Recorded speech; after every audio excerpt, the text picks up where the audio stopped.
우리가 9월달 계속해서 요한계시록을 우리가 봅니다. 10월 초까지 제가 지금 계획을 했습니다. 특히 여러분들 오늘 본문에 이제 나타나고 있는 이 등장하는 이 내용들은 굉장히 중요한 요소를 가지고 있습니다. 일곱 나팔 재앙이 일어나기 전에 일어나는 사건들. 그런가 하면은 이 일곱 나팔이 불리기 전에 왜 이와 같은 사건을 계시를 하고 있을까? 그래서 제가 여러분들에게 두 정인에 관해서도 말씀드렸죠, 그죠? 오늘 본문에 나타나고 있는 이 본문의 내용들도 마찬가지입니다. 하나님께서 왜 이와 같은 3대 7중 대장을 일으키는가? 그리고 그것은 자연 세계에서 일어나는 자연 현상인가? 아니면 하나님의 섭리 속에 일어나는 하나님의 일하심인가? 이에 대해서 이 상황을 전부 다 계시해주고 있습니다. 계시해주고 있다는 것은 하나님께서 이 모든 것을 이루고 간다는 섭리를 말하고 있는 것입니다. 특히 가장 중요한 것은 구원의 백성입니다. 구원의 백성에 대한 계수가 마무리되는 것이 바로 일곱 나팔 재앙입니다. 일곱 번째 나팔 재앙 속에서 풀리지면서 마지막 구원의 수가 계수가 채워지고 하늘의 문이 구원의 문이 닫히고 대집장이 일사불란하게 일어나게 되는 겁니다. 이와 같은 과정을 거치기 위해서 하나님께서는 인의 재앙을 일으키고 그리고 또한 그것을 일곱 단계로 나누어서 재앙을 일으킨다는 겁니다. 하나님께서 일곱 단계로 재앙을 나눠서 일으킨다는 것은 아주 세심하게 하나님께서 구원의 백성들을 부른다는 뜻입니다.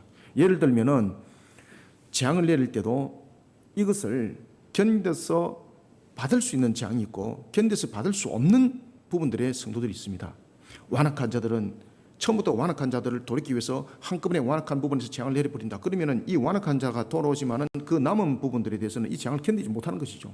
그래서 하나님께서 매우 세밀하게 특히 단계가 7이라는 것은 완전수를 통해서 하나님의 구원의 완전함 그리고 또 성리 이런 부분들을 강조하고 있는가 하면은 굉장히 하나님께서 세심하게 하나님은 우리의 머리털 하나도 다 헤아린다 그랬습니다. 아주 구원이 세심하게 진행되어지고 있다는 것이 바로 3대 7중 대재앙이 우리 속에 그것을 전개해주고 있습니다.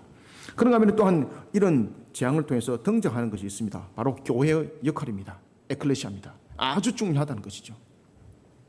그래서 이런 내용들도 또한 우리가 10장, 11장, 12장에서 전개되면서 13장에서 이것을 굉장히 중요하게 또한 부각을 시키고 있는 것이죠.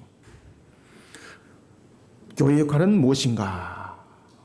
여러분들 교회 역할은 무엇인가 하면요, 오늘도 우리가 본문 속에서 등장하고 있는 굉장히 중요한 내용들이 있는데 우리가 10장에 보면은 10장 10절과 11절에 보면은 이런 부분들이 있습니다. 작은 두루마리를 갖다 먹어버리니 내 입에는 꿀같이 다나 먹은 후에 내 배에서는 썩게 되었더라. 그가 내게 말하기를 네가 많은 백성과 나라와 방언과 임금에 다시 예언하여야 하리라 하더라. 아멘. 요게 교회 역할입니다. 이것이 뭐가 연결되는가 하면은 바로 마태복음 28장 19절과 20절 아시겠습니까? 그리고 사도행전 1장 8절과 전부 다 연결되는 말씀드립니다. 이것이 바로 에클레시아, 그죠?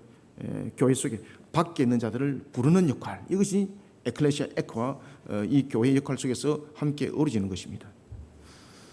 3대 7중 대장, 3대 7중 대장은 어떤 환경에 의해서 일어나는 것이 아닙니다. 하나님께서 이루고자 하는 그 뜻을 성취한 과정을 계시하고 있는 것이 3대 7중 대장입니다. 그래서 우리는 3대 7중 대장, 인해장, 나팔장, 대집장을 통해서 반드시 여러분 머릿속에 인식을 해야 될 것이 뭔가 하면요, 하나님의 구원의 계획이라는 것, 모든 것이 하나님의 뜻을 이루는 성취 과정 속에서 이것이 펼쳐진다는 것을 여러분들이 반드시 인식하셔야 됩니다. 만약에 이것을 인식하지 못하고 이것을 잃어버리면요, 여기에 대한 초점을 잃어버리면 누가 역사하는 거 아십니까? 마귀에게 대번에 먹힘을 당합니다. 그래서 우리는 3대 7중 대재앙이 우리에게 무엇을 조명해주고 있는가? 그래서 우리는 계시 음성을 잘 들어야 되는 것입니다. 오늘도 하나님께서 주시는 이 계시 음성을 잘 삼가 마음판 속에 각인하시길 바랍니다. 특히 하나님께서 3대 7중 대재앙을 어떤 환경을 통해서 일으키는데, 그런데 하나님께서는 왜 3대 7중 대재앙을 일으킬까? 그 가장 근원적인 근거는 어디에 있을까요? 창세기 3장 15절입니다. 하나님께서 창세기 3장 15절에서 우리의 구원에 관해서 그리고 딴 심판에 관해서 말씀을 주고 있습니다. 그것이 십자가 사건만을 계시를 하고 있는 것이 아니죠. 결국은 우리의 모든 종국의 구원의 완성을 창세기 3장 15절이 그것을 하나의 언약적 측면에서 던져주고 그 다음에 내용들이 전부 다 전개되어 주고 있는 겁니다. 그것이 창세기 3장 이후에 나타나는 그 내용들이 바로 창세기 3장 15절에 대한 일목점을 가지고 풀어나가는 겁니다. 따라서 3대 7중 대장은 바로 창세기 3장 15절에서 언약한 것을 최종적으로 성취해 나가는 하나님의 섭리, 그것이 바로 3대 7중 대장 속에 새겨져 있다. 이 신앙이 분명해야 됩니다. 이 신앙 속에서 분명하지 못하면 흔들려버리는 거죠. 마귀는 그것을 노리는 거죠. 요한계시록 8장 13절은 보면은 세 가지 화에 대해서 말하고 있습니다. 그죠? 5번째 나팔장과 6번째 나팔장과 7번째 나팔장을 통틀어서 세 가지 화라고 말하고 있습니다. 대단하다는 거죠. 그러면 하나님께서 세 가지 화를 예고한 이유는 또 무엇인가? 그리고 또한 세 가지 화를 이루면서 첫 번째 화였던 5번째 장, 그리고 두 번째 화였던 6번째 장, 이것을 이루고 난 뒤에 세 번째 화였던 7 나팔 재앙을 일으키기 전에 하나님께서 공백을 탁 두버려요. 그러면서 오늘 이 말씀이 이 속에 딱 들어가는 거예요. 그러면 하나님께서 이 재앙을 일으키는 이유는 무엇인가? 그 깨달아라는 거죠. 우리는 대체로 재앙 그러면 두려움만 가지잖아요. 그런데 하나님께서 두려움을 주는 이유가 무엇이라 그랬습니까? 하나님께서 두려움을 주는 이유는 크게 세 가지로 나타난다. 첫 번째는 우리에게 택한 백성 속에, 믿음 속에 세워진 자에게는 이 두려움을 통해서 더욱더 신앙을 견고하게 세워나가는 하나님의 수단과 방법이 있습니다. 우리의 신앙들을 더욱더 장성한 분량으로 이끌어 나가는 측면, 그 다음에 두 번째는 하나님께서 구원하시고자 예정했지만은 여전히 구원의 반열에 들어서지 못한 자들에게는 이 두려움을 통해서 하나님을 보게 만드는 거죠. 그러면서 회개하여서 돌아오게 만드는 수단.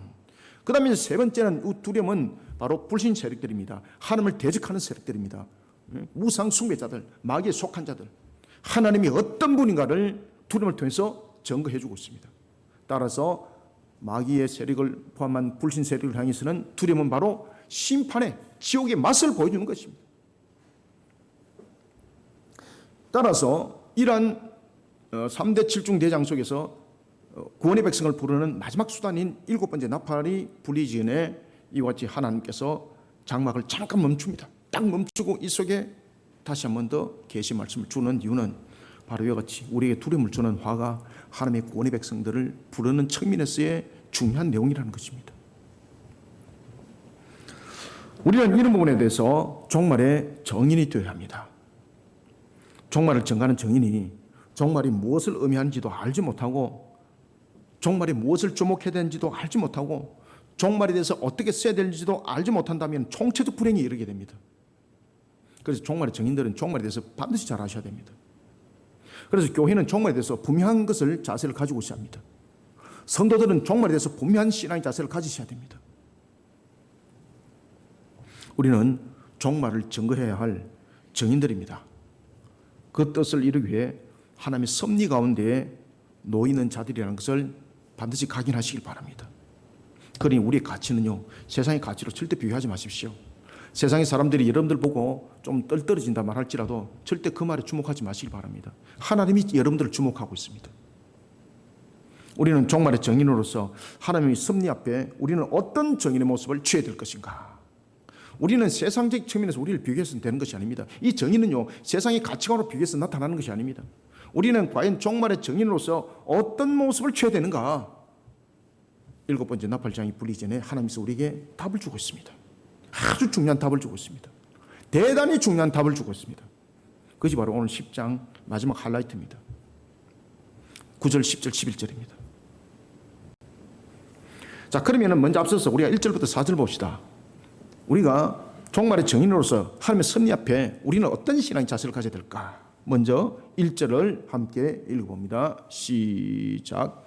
내가 또 보니 힘센 다른 천사가 구름을 입고 하늘에서 내려오는데 그 머리 위에 무지개가 있고 그 얼굴은 해같고 그 발은 불기둥 같으며. 아멘. 자, 여러분 요한계시록 제가 주시하라 그랬잖아요. 같으며 같으니 이것은 진짜가 아니라는 거지 않습니까? 그러면 여기서 이제 천사, 힘센 천사, 다른 천사에 대해서 같으면 같음이라는 것은 이게 이제 무엇을 말하고 있는가 하면은 모방은 아닌데 이것은 무엇을 말하고 있는가 하면은 바로 그리스도의 부분에 대해서 주목을 하도록 만드는 겁니다. 그리고 오늘 여러분들이 이 속에 또한 주목을 해야 될 것은, 잘 먼저 제가 말씀을 드리고 갈게요. 자, 보십시오. 오늘 본문에 보면은 2절도 보십시오. 2절에 보면은 그 손에는 펴놓은 작은 두루마리가 있죠. 오른발은 어디를 밟고 있을까요? 바다. 그 다음에 왼발은 땅이 밟고 있죠. 손에는 무엇을 들고 있어요? 두루마리죠. 자, 그런데 발을 밟고 있는 것이 또 다른 것이 하나가 있습니다. 5절 보십시오. 내가 본 바 바다와 땅을 밟고 서 있는 천사가 하늘 향해서 오른손을 들고, 두루마리 이야기 안 하죠. 오른손을 들고 이야기하죠. 이거는 지금 두 부분에 대해서, 땅을 밟는 부분에 대해서 두 가지의 표현을 하고 있는 겁니다. 각각 다른 표현을 하고 있는 겁니다. 이것도 여러분들이 주목을 하셔야 됩니다. 자, 그러면 먼저 우리가 1절부터 4절을 우리가 한번 봅시다. 자, 1절부터 4절에 보면은 본문에 보면은 힘센 천사에 대해서 그 내용을 계속해서 이야기를 하고 있어요. 힘센 천사. 그 역할이 무엇인가? 그가 어떤 역할 속에서 지금 이 나팔장을 임하고 있는가? 그 역할에 대해서 이야기를 하고 있는 거예요. 그러면 이것은 우리에게 무엇을 우리에게 조미해 주고 있는가 하면은, 우리가 이와 같은 속에서 종말에 있어서 교회와, 다시 말하면 성도들이 어떤 역할 속에 세워져야 되는가를 우리에게 계시해 주고 있는 겁니다. 그래서 요한계시록은 펼쳐놓은 하나의 스토리가 아닙니다. 요한계시록은 우리에게 펼쳐주는 계시의 말씀을 통해서 우리에게 신앙으로 그와 같이 너희들은 세워나가라는 것을 이미 깨닫게 하시고 알게 하시는 것이 굉장히 중요한 역할이 바로 계시록에 있습니다. 먼저 우리는 첫 번째, 오늘 힘센 다른 천사를 통해서 우리는 무엇을 깨달아야 되는가 하면요, 종말을 증거하는 정의는 하나님의 영광과 권능을 힘입어 주어진 사명을 감당할 때도 항상 하나님의 말씀에 주목해야 됩니다. 항상 하나님의 말씀에 주목하지 않으면요, 반드시 이사야 28장의 말씀처럼 게으름치게 되어 있습니다. 항상 하나님의 말씀을 주목하셔야 됩니다. 하나님의 말씀을. 이유는 모든 것이 하나님의 계획하심에 따라 그 사건들이 전개되기 때문입니다. 그래서 여러분들요, 지혜도 성경을 통해서 하나님을 진짜로 인격적으로 만난 사람은요, 하나님께서 주시는 특별한 지혜도 있습니다. 제가 늘 이야기하잖아요. 저는 새벽마다 늘 하나님께 지혜를 구하는 기도를 한다고. 반드시 그 기도 하시기 바랍니다. 우리의 삶의 지혜와 하나님이 주시는 지혜는 다릅니다, 여러분들. 하나님이 주는 지혜는요, 우리에게 믿음의 확신을 주고 그 속에 우리에게 굉장히 중요한 시너지 효과를 미리 보게 만드는 그 역할도 그 지혜 속에 함께 있어요, 여러분들. 오늘도 주님 말씀을 잘 깨달으시길 바랍니다. 그래야만이 여러분의 삶에 윤택함이 있습니다. 요한이 한 천사를 목격합니다. 그죠? 굉장히 특이한 천사를 목격하죠. 지금까지는 천사라고만 이야기를 했는데 오늘 본문에는 10장 1절에서 천사를 딱 이야기를 하면서 어떤 이야기를 꺼내요? 그렇지. 힘센 천사라 그러는 거예요. 힘센 천사. 좀 특이하죠, 그죠? 왜 힘센? 그럼 천사들끼리 그러면 랭킹을 갖다가 싸워가지고 랭킹을 정했나? 이게 아닌 거죠.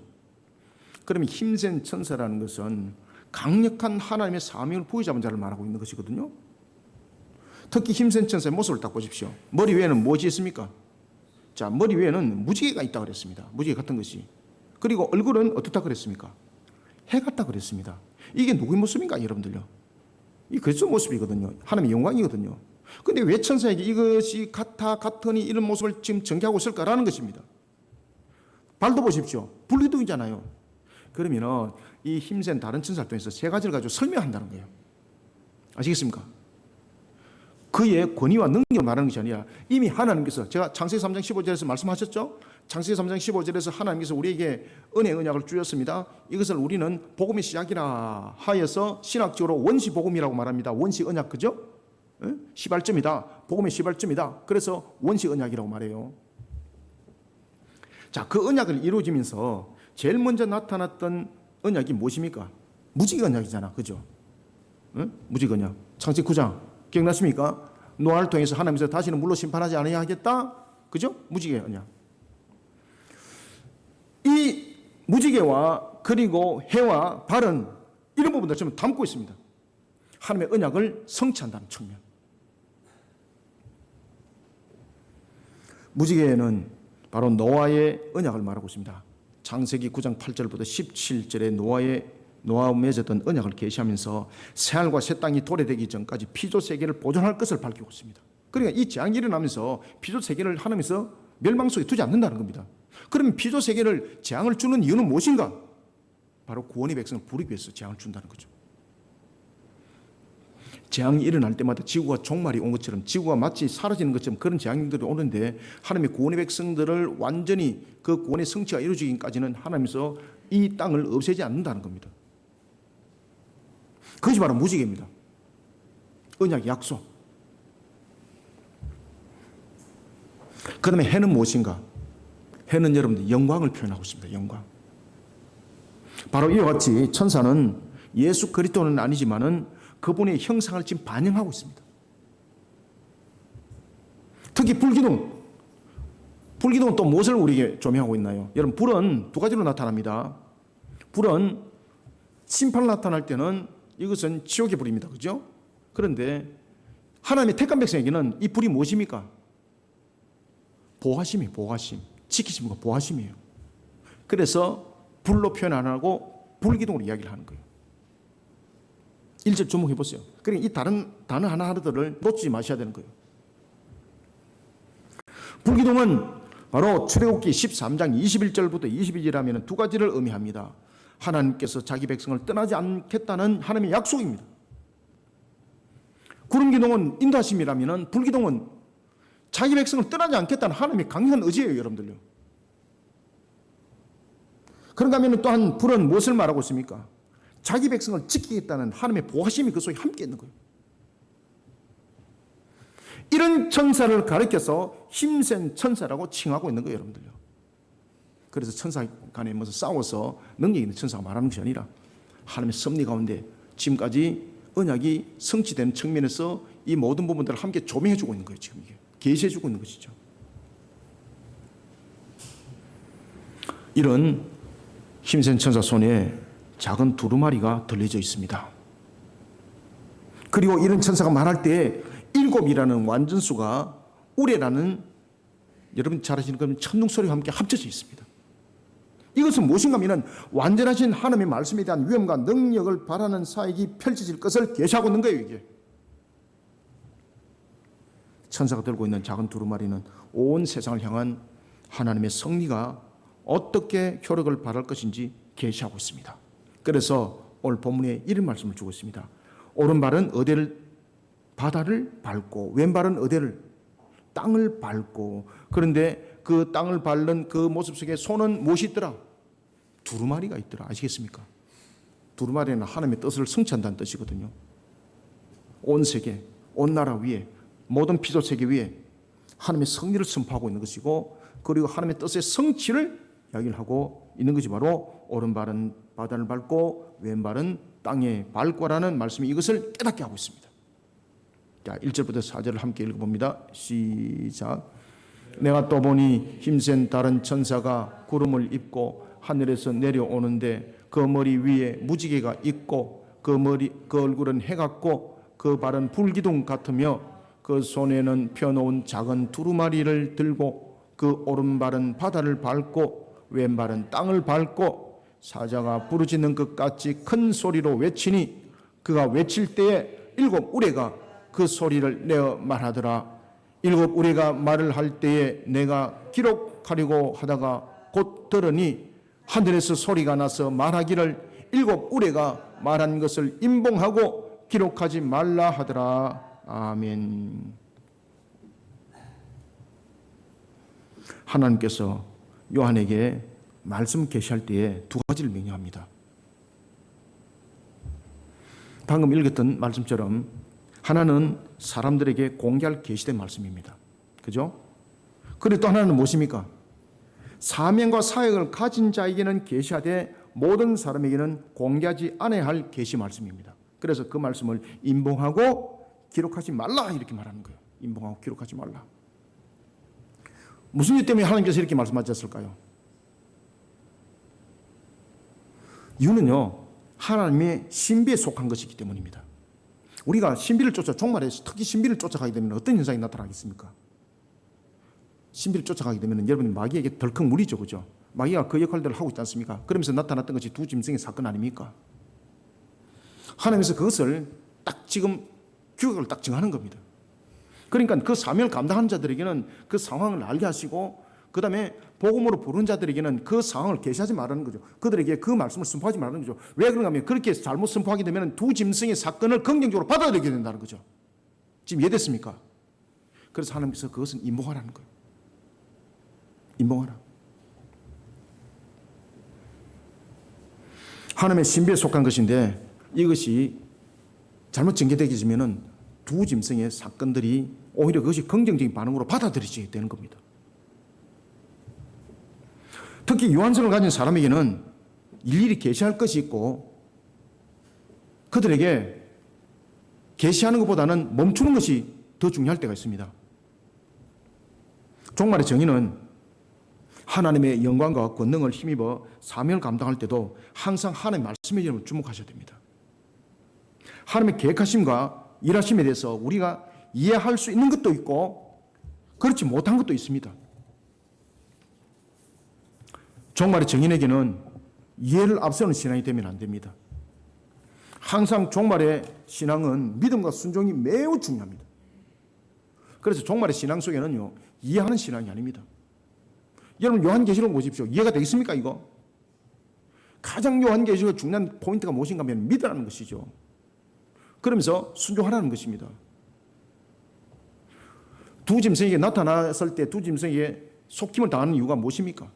사람의 생각으로 판단했고 사람의 생각으로 이해를 하다 보니까 두 짐승에게 그냥 꼬이가는 겁니다. 우상 숭배 속에 빠져버리고 돌이 움직인다. 돌이 말을 한다. 그러니까 그 속에 사람들이 엎드리고 예수님처럼 모방하여서 주운 척하면서 살아나고 이런 모습을 사람들은 속는 거죠. 그런 전부 다 신비적 경향 속에 나타나는 것이죠. 따라서 종말에는요, 하나님께서 우리에게 신비적 경향을 통해서 복음을 전하지 않습니다. 예수님께서 이 땅에 오셨을 때는 신비적인 모습을 보여주었습니다. 왜? 예수님이 어떤 분인가를 깨달아 알아야 되니까, 하나님이시라는 그분을 알아야 되니까 예수님께서 신비적 방법을 통해서 자신을 조명해 주었습니다. 그러나 그 이유는 보면 전부 다 복음이 중심을 이룹니다. 때로는 물론 병든 자를 회복하기도 하지만은 그것은 신비적 경향이 아니고 하나님의 일하심이라는 것이죠. 그래서 하나님께서 인봉하여라. 인봉하여라. 이 잘못하면 신비주의로 흘러간다. 그러니까 인봉하여라. 여러분들, 우리는 종말에 있어서 정인뿐만 아니라 종말에 있어서 성도들에게도 가장 중요한 내용들은 무엇인가 하면요, 우리가 신비적 경향 속에서 그것을 바라보고 가는 신앙이 아닙니다. 우리가 이해하여서 따라가는 신앙이 아닙니다. 가장 중요한 것이 뭔가 하면 바로 믿음과 순종입니다. 이것을 지금 계시를 해주고 있는 겁니다. 항상 종말의 정인이 뿐만 아니라 저와 여러분들도 이해를 앞세우는 신앙이 아니라 믿음과 순종이 신앙의 모든 것의 중심을 이루는 우리의 모습들이 되기를 원합니다. 모든 것이 하나님의 계획하심에 따라 그 사건들이 전개된다는 하나님의 섭리를 오늘도 하나님의 말씀을 통해서 주목하는 신앙의 자세를 가지는 저와 여러분들이 다 되시기를 소원합니다. 그 다음에 두 번째는 우리가 종말의 하나님의 섭리 가운데서 어떤 종말의 정인의 자세를 가져야 되는가. 5절을 한 목소리로 읽습니다. 시작. 내가 본 바 바다와 땅을 밟고 서 있는 천사가 하늘을 향하여 오른손을 들고 아멘. 제가 앞에 서두에도 말씀드렸던 것처럼 앞에 바다와 땅을 밟는 모습과 그죠? 지금의 바다와 땅을 밟는 모습은 다르다 그랬죠? 이게 그냥 밟는 모습 두 번 반복하는 것이 아니라 이것은 나타내는 상징적 의미가 완전 다른 겁니다. 두 번째는 5절과 7절 통해서 우리는 하나님의 섭리 앞에 종말의 정의로서 어떤 신앙의 자세를 가져야 되는가. 두 번째는요, 종말의 정의는 죄를 완전히 심판하기 전에 하나님의 또 다른 비밀하심인 복음의 증거가 하나님의 섭리 가운데 계획되어 있다는 것도 잊지 않아야 합니다. 천사의 발을 보십시오. 천사의 발이 지금 땅을 밟고 있습니다. 지금 그런데 주목해야 될 것은 둘 다 손이었습니다. 앞에서는 손이 무엇을 들고 있었습니까? 두루마리. 그런데 자, 두 번째는 지금 손이 뭘 들고 있나요? 안 들고 있습니다. 손이 어떻게 하고 있습니까? 하늘을 향한다 그랬잖아요. 그럼 이것은 무엇을 말하고 있을까? 이건 바로 하늘을 향해서 맹세하는 겁니다. 천사의 발은 땅을 밟고 손은 하늘을 향합니다. 이것은 권위와 권세를 나타내는 것이 아닙니다. 맹세를 뜻하는 상징적 동작입니다. 그래서 보면 기도할 때 하늘에 손을 올려서 기도하잖아, 그죠? 이거 똑같은 거예요, 여러분들. 천사는 만물의 창조주이신 하나님이 모든 것을 친히 운행하시며 계획하신 그 뜻을 지체하지 않고 이루시는 분이라는 것을 밝히고 있습니다. 천사의 외침 가운데 지체하지 아니하리니가 있습니다. 이 지체하지 아니한다는 것은 크게 두 가지를 증가합니다. 첫 번째는 무엇인가 하면 모든 것은 하나님의 섭리 가운데 이루어진다는 것을 증가하고 있습니다. 지체하지 않는다는 것. 그리고 두 번째는 구원과 관련된 것입니다. 구원의 완성을 이루기 위해서 그리스도의 재림이 임박했다는 것을 말하고 있습니다. 지체하지 않는다. 일곱째 나팔 마지막 계수의 때가 되었다는 것을 계시하고 있습니다. 지체하지 아니하리니 하나님이 그의 종 선지자들에게 전하신 복음과 같이 하나님의 그 비밀이 이루어지리다 하더라. 아멘. 5절부터 7절을 읽습니다. 시작. 내가 본 바 바다와 땅을 밟고 서 있는 천사가 하늘을 향하여 오른손을 들고 세세토록 살아 계시니 곧 하늘과 그 가운데 있는 물건이며 땅과 그 가운데 있는 물건이며 바다와 그 가운데 있는 물건을 창조하신 이를 가리켜 맹세하여 이르되 지체하지 아니하리니 곧 일곱째 천사가 소리 내는 날 그의 나팔을 불려고 할 때에 하나님이 그의 종 선지자들에게 전하신 복음과 같이 하나님의 그 비밀이 이루어지다 하더라. 아멘. 하나님의 비밀은 하나님의 섭리 가운데 진행됩니다. 셋째 화라고 불리는 일곱째 나팔장이 택한 백성을 부르는 구원의 강력한 나팔이라는 것을 마귀는 깨닫지 못합니다. 이것이 하나님의 비밀입니다. 예수님께서 십자가에서 그 뜻을 성취했지 않습니까? 이것이 마귀에게는 비밀이었습니다. 이것이 하나님의 비밀입니다. 그래서 하나님의 비밀은 무엇인가 하면 하나님의 뜻을 이룰 때에 마귀와 같은 그런 불의 세력들은 깨닫지 못하게 하는 것, 알지 못하게 하는 것, 이것이 하나님의 비밀함입니다. 그런데 그 하나님의 비밀하심을 우리에게는 하나님께서는 계시해 주고 있지 않습니까? 하나님의 섭리가 마귀에게는 비밀로 작용하고 있습니다. 그리스도의 재림의 때는 마귀에게 알려지지 않은 하나님의 비밀입니다. 종말은 하나님의 창조 회복을 말하며 새하늘과 새 땅의 실현이라는 것을 마귀에게는 계시하지 않은 하나님의 비밀입니다. 마귀에게는 비밀인 하나님의 섭리가 종말의 정인에게는 계시로 다가옵니다. 이것이 하나님께서 우리에게 은혜를 베푸심이에요. 죄를 완전히 심판하기 전에 하나님의 또 다른 비밀하심인 복음의 증거가 하나님의 섭리 가운데 계획되어 있다는 것을 오늘 본문이 우리에게 증거하고 있습니다. 하나님께서는 천사를 통해서 이렇게 계시해 줍니다. 하나님이 그의 종 선지자들에게 전하신 복음과 같이 하나님의 그 비밀이 이루어지리라 하더라. 아멘. 오늘도 우리는 계시의 증인으로서 하나님의 섭리 가운데 모든 것은 계획되어져 있고 그리고 또한 심판 전에 하나님께서는 복음으로서 그 모든 것을 성취한다는 것을 믿음으로 바라보면서 오늘도 계시의 증인들이 되시기를 소원합니다. 마지막으로는 우리가 9절부터 11절입니다. 자, 9절을 한 목소리를 읽습니다. 시작. 내가 천사에게 나아가 작은 두루마리를 달라 한적 천사가 이르되 갖다 먹어버리라. 네 배는 쓰나 네 입에는 꿀같이 달리라 하거늘. 아멘. 이 본문의 오늘 9절, 10절, 11절이 요 유사한 내용이 어디에 있을까요, 여러분들? 에스겔서에 있습니다. 에스겔서 그 본문 속에 3장에 정확하게 나타납니다. 자, 오늘 본문 속에서 여러분 주목해야 될 것은 무엇인가 하면은 지금 두루마리를 갖다 먹으라 그랬습니다. 이 두루마리가 음식이 아니잖아요. 여러분들은 무슨 종이를 갖다 밥처럼 드십니까? 지금 두루마리를 먹으라 그러거든요. 근데 갖다 먹었다 그랬습니다. 그럼 이는 무엇을 의미를 하는가? 입에서 달더라? 이건 무슨 말일까? 그런데 배에서 서더라? 이것은 무슨 말일까? 그래서 11절이 하이라이트로 그 말을 딱 주고 있는 거예요. 우리는 하나님의 섭리 앞에 종말의 정인으로서 어떤 신앙을 가져야 되는가? 세 번째는요, 9절부터 11절입니다. 종말의 대환란은 마지막 추수의 때를 만들어가는 하나님의 섭리라는 것을 잊지 마시기 바랍니다. 이 또한 하나님께서 주신 예언의 말씀으로 양육된 군사를 통해 그 뜻을 이루어간다는 것도 잊지 마시길 바랍니다. 그래서 종말의 마지막 군사는 말씀의 군사입니다.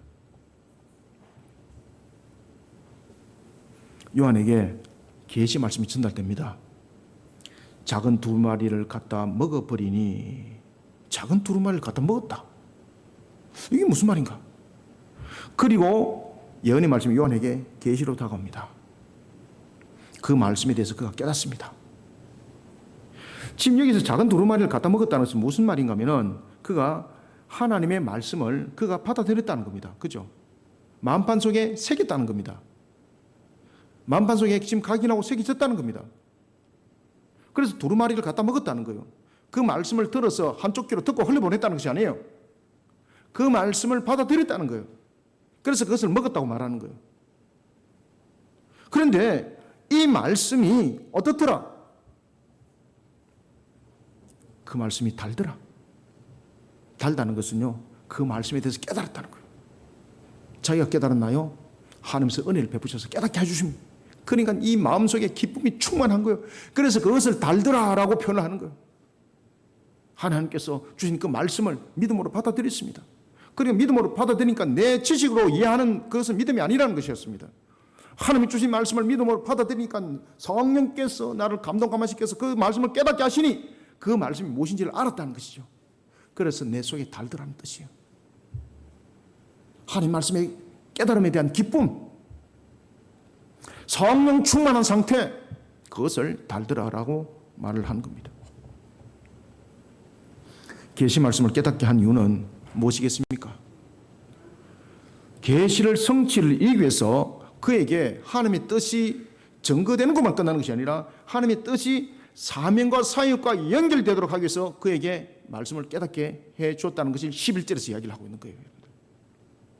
여러분들이 하나님의 말씀을 깨달았습니까? 그러면 그 속에는 무엇이 있는가 하면요, 그 말씀에 대한 정인이 되어라는 하나님의 음성이 그 속에 새겨져 있습니다. 요한계시록 그것을 명확하게 이야기를 하고 있습니다. 그래서 에스겔서 3장에도 그 이야기를 정확하게 또 이야기를 하고 있는 거예요. 이 본문의 말씀은 에스겔 3장 그대로 나타납니다. 내 입에는 꿀같이 다나 먹은 후에, 그죠? 말씀을 믿음으로 받아들였다는 거죠. 믿음 후에 내 배에서 왜 섰다? 꿀같이 달다는 것은 그 말씀을 받아들여서 기쁨이 생긴 거죠. 성령 충만이 된 거죠. 그런데 왜 배에서 쓰게 됐을까? 이 배에서 쓰게 됐다는 것이 바로 사명과 사역입니다. 여러분들, 배에서 쓰면은 무엇을 합니까? 토해내잖아요. 그죠? 이 바로 그 말씀이에요. 하나님의 말씀을 믿음으로 받아들이니 성령께서 나를 말씀을 깨닫게 하시고, 그리고 말씀을 깨닫는 그 속에 내 마음이 굉장히 기뻤습니다. 성령 충만이 되었습니다. 이것을 달다라는 것이요. 그런데 배에서 쓰더라, 이 말은 무슨 말인가 하면 그 말씀을 깨닫게 하는 이유가 어디 있는가라는 것이 쓰다는 뜻이요. 그 말씀을 무엇 때문에 깨닫게 하셨습니까? 사명 사역 감당하라고, 말씀의 군사가 되어라고. 말씀의 군사가 되었기 때문에 자신이 깨달았던 그 말씀을 토해내는 거예요. 이것을 배에서 쓰다고 말하는 거예요. 그러면 배에서 쓰다는 것을 통해서 11절이 그것을 증가하고 있어요. 그가 내게 말하기를 네가 많은 백성과 나라와 방과 임금에게 다시 예언하여 하리라.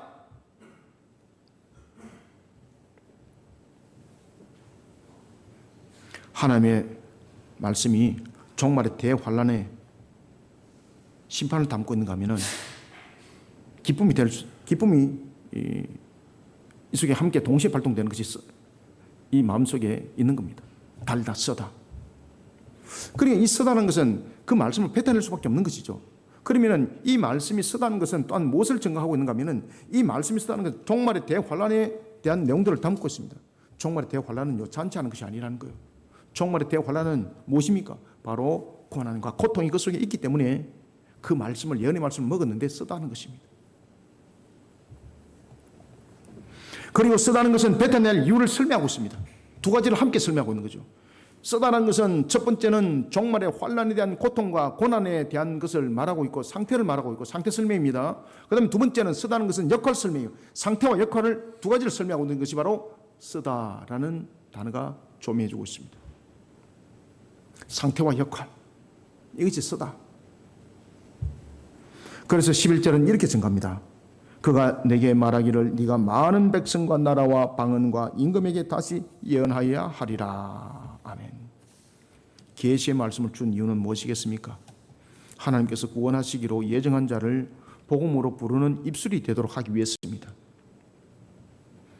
많은 백성, 나라와 방언, 임금, 이것은 14만 4천의 전체적인 의미를 포괄적으로 의미적으로 설명하고 있는 한 부분입니다. 그리고 다시 예언하여야 하리라 라는 말씀은 하나님의 택한 백성 가운데 완악한 자들이 인류 가운데 놓여 있다는 것을 계시하고 있습니다. 또 하나, 다시 예언하여야 하리라 라는 말씀은 하나님의 말씀을 담아낸 복음의 그 가치는, 복음의 그 가치는 권위와 권세를 대변하는 자로서의 그 역할이 있다는 겁니다. 만약에 하나님의 말씀을 예언하지 않았을 때는 그 책임을 그에게 묻겠다는 뜻입니다. 이게 분명히 다시 예언하리라라는 그 말씀 속에는 하나님의 말씀을 담아낸 그 복음을 전하는 자의 가지고 있는 권위와 권세를 분명히 그 가치관을 함께 설명하고 있거든요. 그런데 이 속에서 무엇을 말하고 있는가 하면 그 가치관만이 말하고 있는 것이 아닙니다. 그의 권위와 권세만 말하고 있는 것이 아닙니다. 무엇을 담고 있습니까?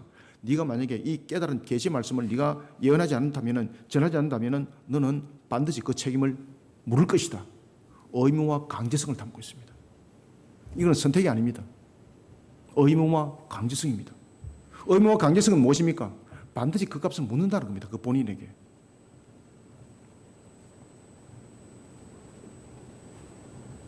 종말의 대환란은 마지막 주세 때를 만들어가는 이와 같은 하나님의 섭리이고, 그리고 이 또한 하나님이 주신 예언의 말씀에 양육된 군사를 통해서 그 뜻을 이루어간다는 것을 우리 모든 성도들은 잊지 마시길 바랍니다. 그래서 하나님의 말씀을 깨달은 자로서는 우리가 반드시 그 뜻을 이루어가는 측면에 쓰임을 받아야 됩니다. 만약에 내가 그 상태 속에 머물렀다면 하나님께서 반드시 그 값을 묻습니다. 오늘도 역동적으로 복음의 정인의 길을 걸어가는 우리 성도들이 다 되시기를 소원합니다. 말씀을 맺겠습니다. 하나님께서는 만물을 창조하셨습니다. 그리고 그 만물들을 하나님의 목적 가운데 보존하시고 통치하십니다. 이것을 섭리라고 말하는 거예요. 섭리의 정의가 바로 이렇게 정의를 내릴 수가 있습니다. 하나님의 섭리는 모든 것은 하나님께서 만드심이고, 모든 것은 하나님의 주관하심이고, 모든 것은 하나님의 보존과 통치 속에 함께 있다는 것이 섭리 가운데 전부 다 설명이 되어지고 있습니다. 종말이 오는 것도 마찬가지입니다. 종말이 오는 것이 어떤 현상을 통해서 오는 것도 아닙니다. 만물에 대해서 목적 가운데서 만드신 그분이 보존하시고 통치하시고 이루고자 하는 그 섭리 가운데 모든 계획들, 그 목적들의 이루심이에요. 이것이 종말입니다. 그러니 우리가 종말을 바르게 하려면 반드시 하나님 말씀 안에 들어가야 됩니다. 종말은 사람들에게 들어서 그것을 상식으로 말하는 것이 아닙니다. 종말은 반드시 그것을 주관하시는 하나님의 뜻에 들어가야 되는 겁니다. 그런데 종말에도 보면은 인보할 것이 있다 그랬습니다. 다시 말하면은 종말은 우리가 신앙으로 우리의 모습에 섰을 때 신비주의 경향 속에 서서는 안 됩니다. 신비주의 경향 속에서 쓰게 되면은요, 반드시 짐승의 세력에게 먹힘을 당합니다. 그러니 말씀으로 세워지라고 각인을 하고 있지 않습니까? 그러니까 두루마리를 먹으라 그러지 않습니까? 두루마리를 먹으라. 신비적인 능력을 받으라 그렇게 하지 않습니다. 네가 능력을 받아가지고 세상을 뒤집어버리라 그 말씀을 하고 있지 않습니다. 두루마리를 먹으라 그러는 거예요. 하나님의 말씀이 속에서 그 모든 것이 해답이 있다는 것인데, 그 말씀을 떠나서 다른 것으로 가서 추진해서는 아무것도 종말 속에서 역할을 할 것들은 없다는 이야기입니다. 종말에는 우리를 향한 하나님의 구원의 완성과 마귀 세력 가운데 놓인 불신자들의 심판이 계획되어져 있습니다. 이것이 어디에 기록되어 있습니까? 하나님의 말씀이 기록되어 있지 않습니까? 종말이 무엇을 말하는지 여기에 대해서 분명하게 조명해 주신 하나님의 말씀을 주목해야 됩니다. 그러니까 요한에게 두루마리를 먹으라 그러지 않습니까? 하나님께서 교회를 세웠습니다. 그리고 예수 그리스도를 구세주로 믿는 믿음 가운데 우리를 이 땅에 남겨두셨습니다. 요한복음 17장이 이 땅에 남겨둔 이유에 대해서 하나님께서 기도했지 않습니까? 하나님이신 그분이 성자 하나님께서 성부를 향해서 기도했지 않습니까? 아버지요, 미래에 이와 같은 제자와 같은 그런 성도들이 이 땅에 두어질 때도 이들에게 동일한 능력을 주셔서 아버지의 뜻을 이루어 주옵소서, 이루가게 하여 주옵소서. 그죠? 이 예수님께서 세 가지 기도 제목들이 전부 다 아버지의 뜻을 이루는 거거든요. 첫 번째 기도는 자신이 아버지의 뜻을 이루는 부분에서 십자가를 질 수 있도록 그것을 피하지 않도록 기도. 두 번째는 아버지의 뜻이 내가 이제 하늘로 가게 되면 남겨둔 이 제자들 아버지의 뜻을 이루기 위해서 이들에게도 권능을 주옵소서. 그 다음에 세 번째 미래의 성도들 제자들과 같이 이들에게도 아버지의 뜻을 이루도록 그들에게도 권세를 주시옵소서. 전부 다 무엇입니까? 하나님의 뜻이거든요. 하나님의 뜻을 이루십니다. 교회를 남겨두신 세운 이유가 무엇입니까? 하나님의 뜻을 이루기 위해서. 우리를 구원에 이른 것이 하나님의 목적이라면 우리 구원하여서 그냥 천국으로 바로 다 데려가면 돼요, 여러분들. 그런데 남겨두잖아요. 남겨두는 가장 큰 이유가 무엇이겠습니까? 두루마리를 먹어라 이 말 속에 있습니다. 그래서 이 두루마리를 먹어라 이 말씀이 바로 마태복음 28장 19절부터 20절의 지상대 위임령이요, 그리고 그 사명은 어딘가 사도행전 1장 8절이라고 말했지 않습니까? 두루마리를 먹어라. 교회 세워진 목적. 두루마리를 먹어라. 이 땅 위에 우리를 남겨두신 목적. 먹었는데 쓰더라. 아시겠습니까? 우리는 복음의 증인이 되어야 합니다. 그래서 예수님께서 마태복음 28장 19절부터 20절 지상대 위임령 마지막 유언의 말씀이지 않습니까? 이 땅을 떠날 때에 우리에게 주셨던 말씀. 아버지의 아들과 성령의 이름으로 세례를 주고 내가 너희들에게 분부하고 가르친 것을 지켜 준행하도록 그들을 가르쳐라. 언제? 내가 오는 그날까지. 그 범위는 어디? 예루살렘과 유대와 그리고 사마리아와 땅끝까지 했습니다. 이것이 교회의 역할입니다. 이것이 두루마리를 먹은 교회와 성도의 역할입니다. 이것이 하나님께서 교회와 성도를 이 땅에 남겨두신 목적입니다. 우리는 이 목적을 이루지 못하면 하나님께서 우리에게 반드시 값을 묻습니다.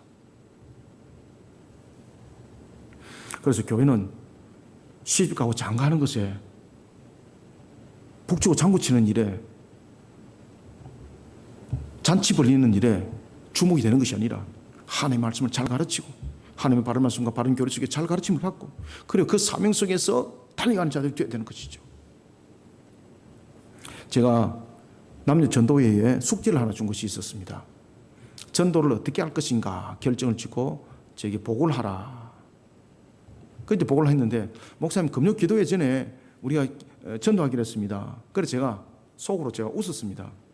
아, 이분들이 지금 이 밤에 전도를 하겠다는 것은 자신들의 시간에 대해서 계산해 보니까 그 시간밖에 되지 않습니다. 이렇게 해서 그 내용을 결정했다.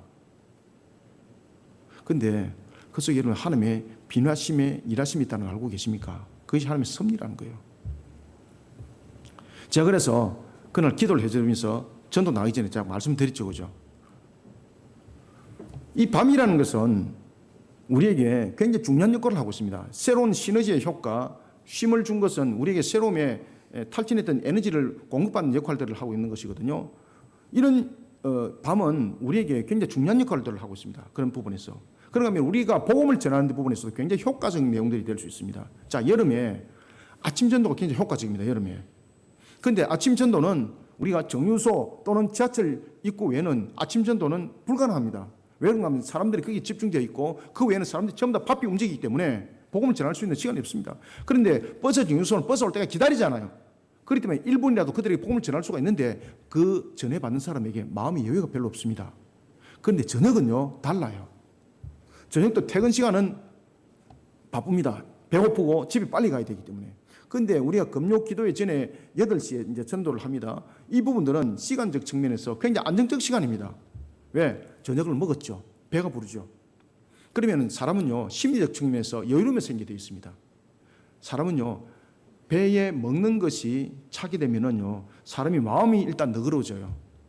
이거는 뭐 모든 짐승들의 공통점입니다. 짐승도 보십시오. 사자가 배부르게 먹었습니다. 자기가 사냥할 짐승이 지나가는데 잡아가지고 저축해 놓을까? 놔두는 거죠 그냥. 왜? 배부르니까. 똑같습니다. 그래서 전도는 세 가지 부분에서 유용함이 있죠. 첫 번째는 시간적 측면에서 쫓기지 않는다는 것. 복음을 받아들일 수 있는 자세가 되어 있습니다. 그 다음에 두 번째는 마음의 여유로움이 있습니다. 그죠? 먹었기 때문에 배가 부르죠. 그러니까 너그러움이 생겨요. 그러니 복음을 받아들일 마음의 공간이 생겨요. 그 다음에 세 번째는 자는 시간이잖아요. 이런 속에 영적 상태 속에서 세 가지적인 상황적 측면에서 복음이 전거되기에 그들의 효과적일 수 있다. 그렇다고 해서 그 사람 한 사람 붙잡고 10분, 20분 하는 것이 아니라 아주 간절하게 우리의 퀘스천마크 질문, 전도법, 그죠? 소망의 한 걸음에 이 전도법을 통해서 우리에게 주어진 그 역할들, 우리가 주어진 속에서 이 두 가지를 가지고 우리가 계속해서 지금 이 사명들을 감당하고 있지 않습니까? 그죠? 이 소망의 한 걸음. 그러면서 이 책에 대해서 그림을 제시를 하면서 이 소망의 한 걸음을 가지고 전도를 했을 때에 그 전도법, 우리가 여름의 특강 속에서 보면은 우리가 이제 권사님을 세워서 우리가 그 내용들 전개했던 것들, 그 내용이 굉장히 중요합니다, 여러분들. 그러면서 특히 이제 카톡에 보면은 그 내용들 쓰이는 거 있죠, 그죠? 질문을 어떻게 하는 것들, 그 굉장히 중요한 내용들입니다. 아주 중요한 내용입니다. 그 속에 여러분 전도의 방법들이 있어요, 여러분들요. 하나님 기뻐해요. 이렇게 하나님께 주신 삶이 돼서 두루마리를 먹고 그 삶을 감당한 자, 하나님께서 어떻게 하겠습니까? 그 공의 값이 여러분들 속에 하늘의 상금만 해도 남지 않습니다. 우리의 기도대로 하나님의 역사는 이렇게 여러분들요. 놀랄 역사 일어날 줄 믿으시길 바랍니다. 종말의 대환란은 그리스도의 군사로서의 우리의 역할이 있습니다. 교회로서의 역할이 있습니다. 이것이 에클레시아고 이것이 그리스도인입니다. 종말의 대환란은 마지막 주수대를 만들어가는 하나님의 섭리며 이 또한 하나님께 주신 예언의 말씀에 양육된 군사를 통해서 그 뜻을 이루어간다는 것을 잊지 마시길 바랍니다. 이런 속에 하나님 앞에 영광을 올리드리는 우리 모든 성도들이 되시기를 주님의 이름으로 축원합니다. 하나님 감사합니다. 주님께서 오늘도 우리에게 펼쳐주시고 열으신 모든 여정들, 과정들, 오늘도 특히 우리에게 종말의 군사된 자로서의 우리가 하나님의 섭리 안에 어떻게 우리의 모습들이 나아가야 되는지를 조명하여 주었습니다. 오늘도 우리에게 조명하여 주시고 계시하여 주신 이 말씀대로 우리가 굳건하게 일어서기를 원합니다. 하나님의 말씀을 우리가 믿음으로 받아들였을 때에 그 믿음을 받아들인 것조차도 성령께서 우리에게 은혜를 베푸시며 그 말씀이 믿음으로 와닿았을 때 우리의 머리로서 이해하는 것이 아니라 성령께서 우리를 감동감화시켜 그 말씀 속에 깨달음이 있을 때에 그 말씀은 우리 속에서 달다 하였습니다. 그러나 이것이 우리 배에서는 쓰다 하였습니다. 쓰다 하는 것은 바로 종말에 임할 그 고난과 고통을 우리에게 계시해 줄 뿐만 아니라 하나님의 주신 말씀을 뱉어내는 복음의 정인이 되어라는 말씀의 군사가 되어라는 하나님께서 이 땅 위에 남기신 교회와 성도의 목적을 말하고 있는 것이니 오늘도 이 말씀을 우리 마음판 속에 각인하고 새기자 하나님의 뜻을 이어가는 일에 주의 뜻을 힘있게 펼쳐나가기 원합니다. 따라서 마태복음 28장 18절부터 20절의 말씀과 사도행전 1장 8절의 말씀을 우리가 다시 한번 마음판 속에 각인하면서 하나님의 주신 말씀의 군사로서 그 사명들을 굳건하게 감당코자 합니다. 우리의 또한 금요 밤 전도가 이 사명 속에 함께 놓여져 있사오니 헌신하는 손길들 기억하여 주시고 하나님께서 그 손길들 복되게 하여 주시옵소서. 주님의 정인을 삼아 주시고 주님의 정금을 되게 하여 주시고 하나님의 정인의 입술이 되게 하여 주시옵소서. 예수님의 이름으로 기도드립나이다. 아멘.